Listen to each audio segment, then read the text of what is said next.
I have some surprising information for parents of today's children. We are seeing a huge paradoxical effect regarding the interaction between time spent parenting and children's mental health showing up since the year 2000. Today's real story is all about whether or not parents are helping or hurting by spending more time with their children. Why do I ask this question? Well, parents are actually spending more time with their children and are even focusing on their mood and emotions with greater intention than their own parents did with them. Where did it come from? Since it wasn't modeled by today's parents, well, maybe they just got sensitized to it. Who knows? But research shows that in the last 20 to 30 years, parents have spent significantly more time with their children. Even working moms today are spending as much time as stay-at-home moms spent with their children back in the 70s. But here's the kicker. There are counterproductive results. Even though today's parents may be spending more time and paying more attention to their children and their children's mental health, the rate of childhood mental illness appears to be skyrocketing.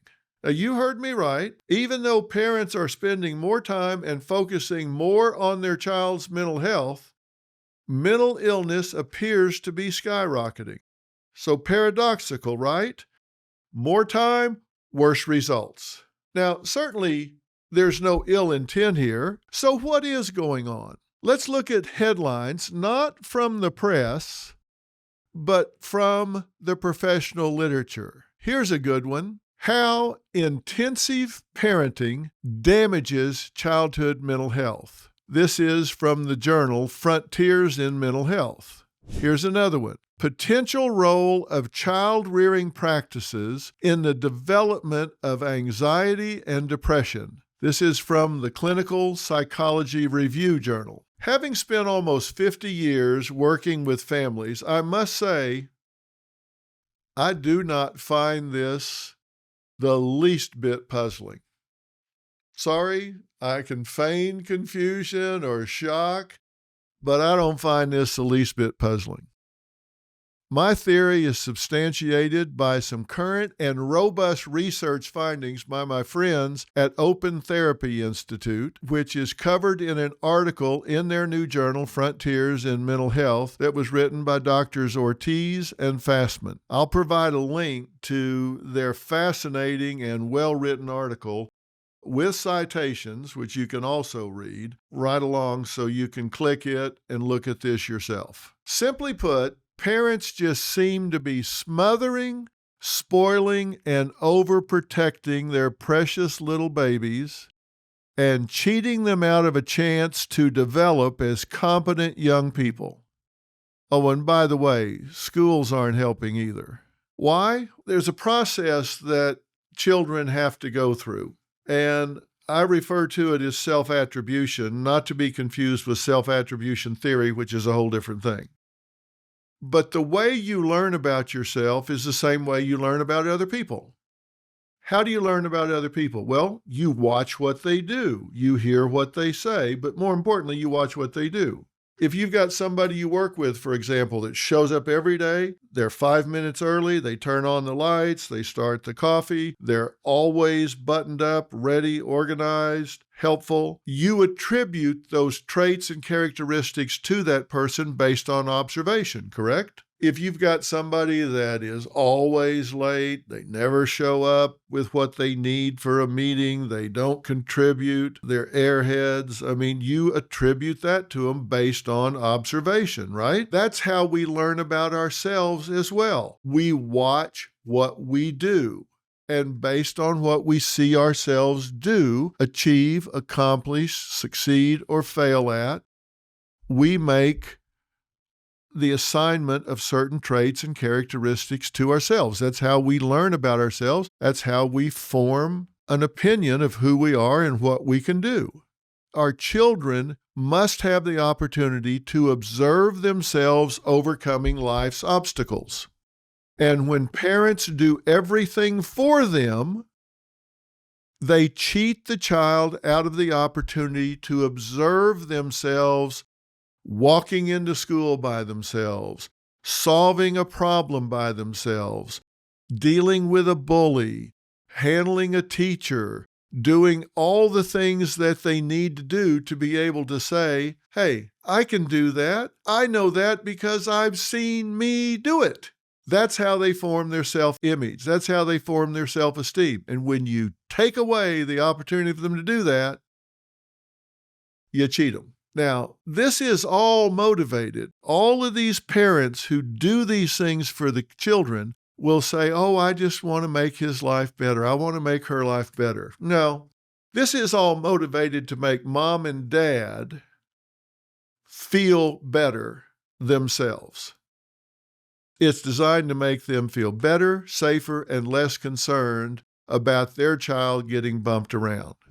Because you're daddy's girl. They act as though they're sacrificing for their child, but it is really just to relieve their own anxiety about little Billy or little Susie having to struggle along the way to grow up. These anxiety-driven nervous Nellies get huge relief. We got a nervous Nellie here, so I know this is going to sound like a funny question, but are you a serial killer? And get addicted to the high that comes from that relief the same way drug addicts get a high from taking a drug. It's not about the child, it's about the huge relief, the huge fix they get from knowing that their child didn't have to go through something, didn't feel bad about themselves, didn't fail at something, and so they can feel good. Now, here are some undeniable facts. You remember facts, right? Those are things that are confirmed.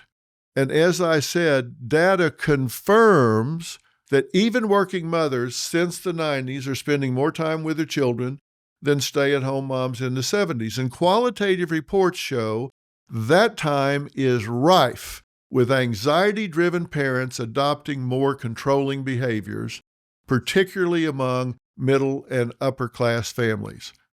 Controlling behaviors meaning I want to run everything in my child's life. You can call it helicopter parenting or concierge parenting. It amounts to over-involvement and cheating the child out of owning their decision-making and building their self-esteem and forming a self-image that they have confidence in. There's a critical maturity process. This maturity process involves other than a success-only journey. It involves scraping the knee. It involves trying and failing. It involves victory. It involves facing a problem and prevailing. And when you don't allow your child to toughen up and overcome those obstacles on their own, you have poorer autonomy development. You have poorer self-efficacy. You have poorer emotional regulation in children. They don't learn it doesn't do any good to whine and cry because nobody cares. They learn, I can whine, I can cry, I can pout, but nobody cares, so I need to stop doing that and get back in there and get what I want. Now, there are subtypes of over-involved parent, but the most common is the anxiety over-involved subtype that I have described. These parents can be spotted by the fact that they don't even let their children play alone. They've got to be there. They got to be hovering over their children. Parental over-involvement can contaminate in multiple ways of parents modeling avoidance. And understand, parents are the most powerful role model in any child's life. The father is the most powerful role model in a son's life. The mother is the most powerful role model in a daughter's life. But they're only second in each other. So the father is the second most powerful in a daughter's life, and the mother's the second most powerful in a son's life. So you're one or two, and you got to look at what you are modeling. Do you avoid dealing with tough problems? Do you duck out instead of face a situation? If you as a parent avoid anxiety-provoking situations rather than dealing with them, problem-solving them, diffusing them, your child witnesses this and they begin to mimic that. A parent enables child's avoidance by handling anxiety-inducing situations for them. If they're going to have to face a tough conversation with a teacher over misconduct or failing to do an assignment, and you deal with it by calling the teacher the night before the child's going to have to deal with it the next morning, you've just cheated them out of toughening up and having to go face the music. You cheat them because if they deal with it, they get tougher and the next time it's easier. If you program a child's life to never experience challenge, then you're cheating them. You never go to a sleepover so they don't have to learn, hey, I can go to somebody else's house, adapt to their environment and their rules and sleep in not my own bed and I won't die. They'll learn that. But if you program where they never have to experience the challenge, they never have to try out for the band, you homeschool them so they don't have to adapt to the school environment, they never have to deal with facing separation anxiety, again, you're cheating them. When an adult speaks to them, you answer for them. Well, young man, how old are you? He's 9. What are you, a ventriloquist? They didn't ask you. The resulting short-term anxiety reduction of accommodation, that is, you stepping in and doing it for them, reinforces further dependence. That means they're going to be anxious when they have to do it. How do you think your child will ever develop coping and problem-solving skills? And what happens when you're not there? Because if the cycle of life holds true, they will bury you, you will not bury them. What are they going to do when you're gone? What's going to happen when something happens and you're not there? This can turn into a more serious mental health problem. They can become an inadequate personality. But you need to ask yourself, what can I do to get out of my child's way? What do I need to say to myself so I start putting my child's interest ahead of my own? Is it going to be hard for me to let my child go to a sleepover? Am I going to be anxious? Is he going to be okay? Are they going to pick on him? Are they going to do something mean to him or her? Maybe.